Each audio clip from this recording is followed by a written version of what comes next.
మీరు తీర్చు తీర్పు చొప్పునే మిమ్మల్ని గూర్చి తీర్పు తీర్చబడెను. మీరు కోల్చు కొలత చొప్పునే మీకును కొలవబడెను. నీ కంటిలోనున్న దూలము నెంచక నీ సహోదరుని కంటిలోనున్న నలుసును చూచుదేయాలా? నీ కంటిలో దూలముండగా నీవు నీ సహోదరిని చూచి నీ కంటిలోనున్న నలుసును తీసివేయనిమ్మని చెప్పనేయాలా?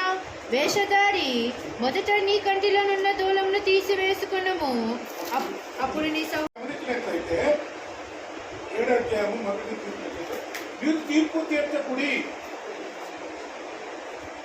కాబట్టి కూడా జడ్జిమెంట్ ఇవ్వకూడదు. ఇవన్నీ తీర్పు, జడ్జిమెంట్, గవర్నమెంట్ కూడా ఒక ప్రాబ్లం ఎందుకంటే జడ్జ్ ఎనీబడి జడ్జిమెంట్ అంటే మీరు తీర్పు తీర్చకుడి, అప్పుడు మేము గురించి తీర్పు తీర్చబడదు.